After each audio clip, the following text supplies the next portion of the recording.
जय श्री कृष्णा। दोस्तों महाभारत के युद्ध में 3 ऐसे महान योद्धा थे जिनकी चर्चा अक्सर की जाती है। क्या आप जानते हैं कि इन तीनों धनुर्धर में सबसे महान और महादानी योद्धा कौन था? हम सभी ने महाभारत अपने पूरे जीवन काल में एक न एक बार जरूर देखी होगी, जिसमें कर्ण को महादानी कहा जाता है तो वहीं पर एकलव्य को परम शिष्य कहा जाता है और बर्बरिक को सच्चा भक्त कहा जाता है। इन तीनों ने ही बिना किसी स्वार्थ के ऐसे दान दिए हैं जिनके चलते इन्हें महादानी की श्रेणी में रखा गया है। लेकिन आप सभी के मन में फिर एक ख्याल आ रहा होगा कि यार आखिर इन तीनों योद्धाओं में से सर्वश्रेष्ठ और महादानी योद्धा आखिर कौन है? चलिए आज के इस वीडियो में मैं आपको इन तीनों योद्धाओं के बारे में कुछ ऐसी शक्तियों के बारे में बताऊंगा जिससे कि आप ये अंदाजा लगा पाएंगे कि इन तीनों योद्धाओं में कौन महान और कौन महारथी है। इसके लिए आपको वीडियो को लास्ट तक जरूर देखना होगा। और वीडियो में आगे बढ़ने से पहले आपसे निवेदन है कि यार अभी तक आपने हमारे YouTube channel the diamond talk को सब्सक्राइब नहीं किया है तो यार अभी सब्सक्राइब कर लीजिएगा, क्योंकि सनातन धर्म से जुड़े हुए रोचक वीडियो मैं आपके लिए लेकर आता रहता हूँ। तो फिर चलिए शुरू करते हैं। सबसे पहले बात करते हैं दानवीर कर्ण के बारे में। दोस्तों कर्ण की शक्ति अर्जुन और दुर्योधन से कम नहीं थी। उसके पास इंद्र द्वारा दिया गया अमोघ अस्त्र था, जिसे इंद्र ने कवच और कुंडल के बदले में दिया था। अमोघ अस्त्र देते वक्त इंद्र ने कहा था कि तुम इसका प्रयोग एक ही बार कर सकते हो और यह जिस पर भी चलाया जाएगा वह निश्चित रूप से मारा जाएगा। कर्ण ने इस अमोघ अस्त्र का प्रयोग उसने दुर्योधन के कहने पर भीमपुत्र घटोत्कच पर किया था, जबकि वह इसका प्रयोग अर्जुन पर करना चाहता था। यह एक ऐसा अस्त्र था जिसका वार कभी खाली नहीं जा सकता था, लेकिन वरदान अनुसार इसका प्रयोग तो फिर एक ही बार कर सकते हैं। दोस्तों कर्ण दान करने के लिए काफी प्रसिद्ध था। कहते हैं कि जब युद्ध के क्षेत्र में आखिरी सांस ले रहा था तो भगवान श्री कृष्ण ने उसके दान की परीक्षा लेनी चाहिए। वे गरीब ब्राह्मण बन के कर्ण के पास गए और कहा कि तुम्हारे बारे में काफी सुना है और तुमसे मुझे अभी कुछ उपहार चाहिए। कर्ण ने उत्तर में कहा कि आप जो भी चाहें वो मांग सकते हैं, लेकिन ब्राह्मण ने सोना मांगा। कर्ण ने कहा कि सोना तो उसके दांत में है और आप इसे ले सकते हैं। ब्राह्मण ने कहा कि मैं इतना कायर नहीं हूँ। कर्ण ने एक पत्थर उठाया और अपने दांत तोड़ लिए।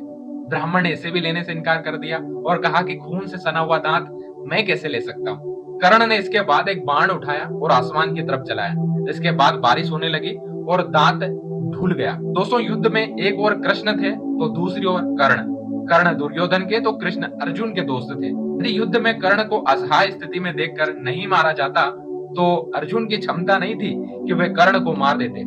भगवान श्री कृष्ण की नीति के तहत ही कर्ण का विवाह द्रौपदी से होने से रोक दिया गया। कृष्ण ने ही अपनी नीति से उनके कवच कुंडल हथियार और इंद्र द्वारा दिए गए एकमात्र अचूक अमोघ अस्त्र को जो अर्जुन पर चलाया जाना था वह घटोत्कच पर चलवा दिया। इस प्रकार हम देखते हैं कि युद्ध से पहले से ही कर्ण और कृष्ण के बीच में युद्ध चल रहा था। भगवान श्री कृष्ण ने जिन्होंने ऐन वक्त पर नीति के तहत ही कर्ण को ये बताया कि कुंती तुम्हारी माँ है, लेकिन युधिष्ठिर और अर्जुन को इस बात की भनक भी लगने नहीं दी। यदि युधिष्ठिर को यह पता चलता कि कर्ण मेरा बड़ा भाई है तो वो राजपाट की लड़ाई नहीं लड़ते, बल्कि कर्ण को ही राजा बनाने की लड़ाई लड़ते। दोस्तों अब बात करते हैं एकलव्य की। एकलव्य को लेकर समाज में बहुत सारी बातें होती हैं और बहुत सारी भ्रांतियां हैं, क्योंकि महाभारत और पुराण लोग पढ़ते नहीं है। जिसने जो लिख दिया उसी को पढ़ लेते हैं और उसी की बात को सत्य मान लेते हैं। एक झूठ जब बार बार प्रचारित होने लगता है तो वो सत्य लगने लगता है। सत्य को जानने के लिए तर्क को अलग रख के धैर्य का परिचय देना होता है। सभी ने महाभारत की इस कथा को तोड़ मरोड़ कर अपने अपने तरीके से लिखा। दरअसल महाभारत का संपूर्ण प्रपंच भगवान श्री कृष्ण की इच्छा से संचालित होता है। नव पक्ष के सभी लोगों ने अर्जुन को बचाने और उसे महान बनाने के लिए हर तरह का भेद और प्रपंच किया। यदि गुरु द्रोण ने एकलव्य से अंगूठा मांग लिया था तो उसके पीछे भी श्री कृष्ण की इच्छा ही थी।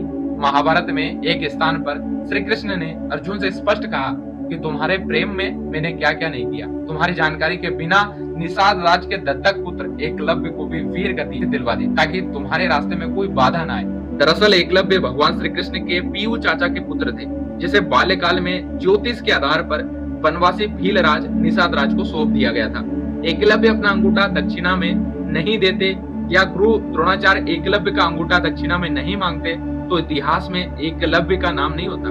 एकलव्य को इस बात का कभी दुख नहीं हुआ कि गुरु द्रोणाचार्य ने उनसे अंगूठा मांग लिया। गुरु द्रोणाचार्य भी इस बात को भली भांति जानते थे कि उन्हें क्या करना है। वे भीष्म पितामह और अर्जुन को दिए हुए वचन में बंधे हुए थे। गुरु द्रोणाचार्य के समक्ष धर्म संकट उत्पन्न हो गया। उन्होंने भीष्म पितामह को वचन दिया था कि वे कौरव वंश के राजकुमारों को ही शिक्षा देंगे और अर्जुन को वचन दिया था कि तुमसे बड़ा धनुर्धर कोई नहीं होगा। और गुरु द्रोणाचार्य ने यह नहीं कहा था कि मैंने किसी शूद्र को शिक्षा नहीं देने का वचन लिया, लेकिन इस घटना को कुछ लोगों के समूह ने गलत अर्थ में लिया। दोस्तों, द्रोणाचार्य ने जिस अर्जुन को महान सिद्ध करने के लिए एकलव्य का अंगूठा कटवा दिया था, उसी अर्जुन के खिलाफ उन्हें युद्ध लड़ना पड़ा और उसी अर्जुन के पुत्र की हत्या का कारण भी बने और उसी अर्जुन के साले के हाथों उनकी मृत्यु भी हुई। द्रोणाचार्य के चरित्र को समझना अत्यंत कठिन है। दोस्तों, अब अंत में बात करते हैं हम महान बर्बरिक, जिन्हें हम खाटू श्याम के नाम से जानते हैं। दोस्तों, महाभारत का युद्ध कौरव और पांडवों के मध्य निश्चित हो गया था। यह समाचार बर्बरिक को प्राप्त हुआ तो उनके युद्ध में सम्मिलित होने की इच्छा हुई और उन्होंने अपनी माँ से आशीर्वाद मांगा और आशीर्वाद में माँ ने उनसे कहा कि तुम्हें उस पक्ष से युद्ध करना है जो पक्ष कमजोर हो। और उसके बाद बर्बरिक अपने नीले घोड़े, जिसका रंग नीला था, उस पर 3 बाण और धनुष के साथ कुरुक्षेत्र की रणभूमि की ओर अग्रसर हुए। तब सर्वव्यापी भगवान श्री कृष्ण ब्राह्मण वेश धारण करके बर्बरिक से परिचित हुए और रोका और यह जानकर उनकी हंसी उड़ाई कि वो 3 बाण से क्या कर सकते हैं और वो युद्ध को कैसे लड़ सकते हैं। ऐसा सुनने पर बर्बरिक ने उत्तर दिया कि मात्र एक बाण शत्रु सेना को ध्वस्त कर सकता है, पर्याप्त है ये। ऐसा करने के बाद बाण उनके पास वापस आ भी जाएगा। यदि तीनों बाणों का प्रयोग किया तो फिर तीनों लोक में हाहाकार मच जाएगा। इस पर भगवान श्री कृष्ण ने उन्हें चुनौती दी कि इस पीपल के पेड़ पे सभी पत्तों में छेद करके दिखाओ। और उसके बाद क्या था, बर्बरिक ने चुनौती स्वीकार कर ली और उसके बाद उन्होंने एक बाण निकाला और ईश्वर को स्मरण कर बाण को पेड़ों के पत्तों पर चलाया। तीर ने क्षण भर में पेड़ों के सभी पत्तों को भेद दिया और भगवान श्री कृष्ण के पैरों के इर्द गिर्द चक्कर लगाने लगा, क्योंकि एक पत्ता भगवान श्री कृष्ण ने अपने पैरों के नीचे दबा लिया था। बर्बरिक ने कहा कि आप अपने पैर को हटा लीजिए, नहीं तो ये आपके पैर को चोट पहुंचा सकता है। उसके बाद भगवान श्री कृष्ण ने बालक बर्बरिक से पूछा। बर्बरिक ने अपनी माँ को दिए वचन दोहराए और उन्होंने कहा कि मैं युद्ध उस पक्ष से करूंगा जो कमजोर होगा।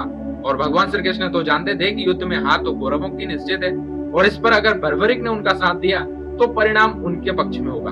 तब ब्राह्मण ने बालक से दान की अभिलाषा व्यक्त की। इस पर बर्बरिक ने उन्हें वचन दिया कि अगर उनकी अभिलाषा पूर्ण करने में वो समर्थ हुए तो वो अवश्य करेंगे। कृष्ण ने उनसे शीश का दान मांग लिया। बालक बर्बरिक क्षण भर के लिए तो चकरा गया, परंतु उसने अपने वचन की दृढ़ता जताई।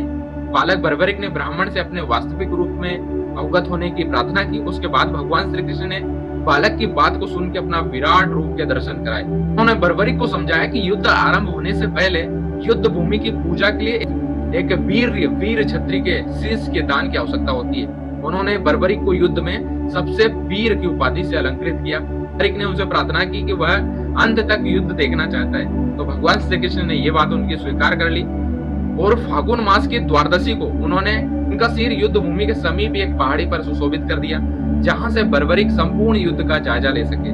तो दोस्तों, कुल मिलाकर निष्कर्ष ये निकलता है इन तीनों योद्धाओं में अपने अपने स्तर पर महान है। यदि एकलव्य अंगूठे का दान नहीं करता तो अर्जुन कभी भी सर्वश्रेष्ठ धनुर्धर नहीं बन पाता। अगर कर्ण अपने कवच और कुंडल दान नहीं करते तो अर्जुन कभी भी सर्वश्रेष्ठ धनुर्धर नहीं बन पाता। अगर कर्ण अपने कवच और कुंडल दान नहीं करते तो अर्जुन उन्हें कभी भी हरा नहीं पाता। अंत में बात करते हैं हम बर्बरिक की। तो यदि बर्बरिक युद्ध में उतरते तो कौरव और पांडव दोनों पक्ष का विनाश होता। तो दोस्तों, अगर वीडियो पसंद आया हो तो वीडियो को लाइक करके चैनल को सब्सक्राइब जरूर करिएगा, ताकि सनातन धर्म से जुड़े हुए वीडियो हम आपके लिए लगातार लेकर आ सके। मिलते हैं फिर से किसी खास वीडियो में, तब तक के लिए आप सभी लोगों को जय श्री कृष्णा।